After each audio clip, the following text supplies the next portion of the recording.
Hey guys, guess what? MTH HO scale SD70ACe just came in the mail today, and I've had a chance to look over it for you, and I got my review ready for you. I know it's been months in the waiting. Actually, for some of you, back when they announced this, like early last year or mid last year, you've been waiting on it since then. But for me, I've only been a model railroader since April of this year. What I was looking for was a diesel engine with the UP flag on the side with DCC and sound. There's not a single one that comes from the factory like that, except for this SD70ACe. And back in April I saw that and I was like, oh, it'll be out in a few weeks. They said they're going to be out in spring. Well, months and months after delays, it's August, summer, spring and summer went by, and we finally today have this engine. I've got one, that's all I need for now, but I will be ordering the entire Heritage fleet, and I'll have videos for you once all those are in. But let's go ahead and go over the engine, some of the reviews, or some of the points of interest, some of the pros and cons. But before I do that, one note I do want to make is a lot of people have had issues with MTH because of their DCS. I have already taken this engine out to my layout and ran it with my MRC Prodigy Advanced Squared. It has 28 functions, and for me, it's not a problem.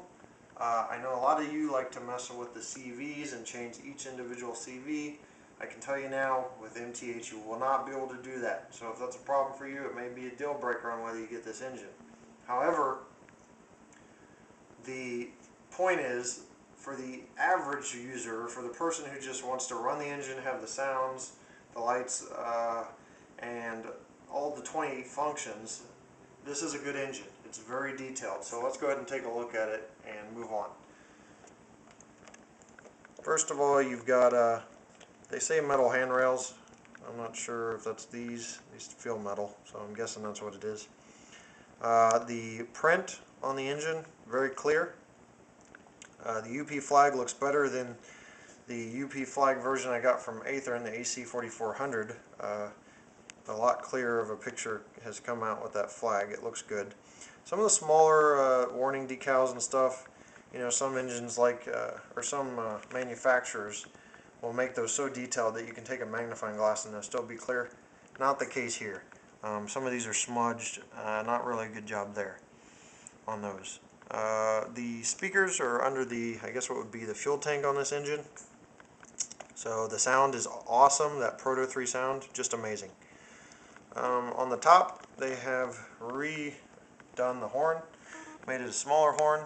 It's better than the I wouldn't say the prototype, but the first run of this engine. I guess a lot of you had concerns about the horn size. On the top, they got the metal grating where the fan is separate. That's a pretty good feature. A lot of you are all psyched up about the couplers, the remote control couplers.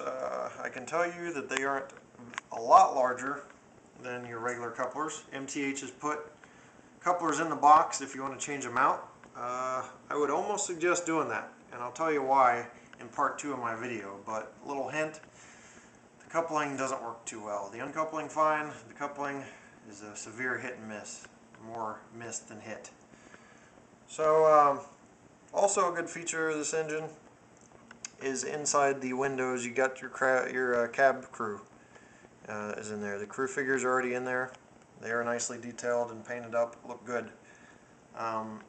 There's a lot about this engine that I like, just mostly the fact that I finally got a flag unit that has DCC and sound already installed. And I don't have to go trying to chase down and install a sound unit or anything like that. And that the sound is just amazingly awesome.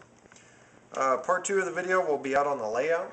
I will show you just everything from the couplers, coupling and uncoupling, to the speed of this engine, the sounds, functions.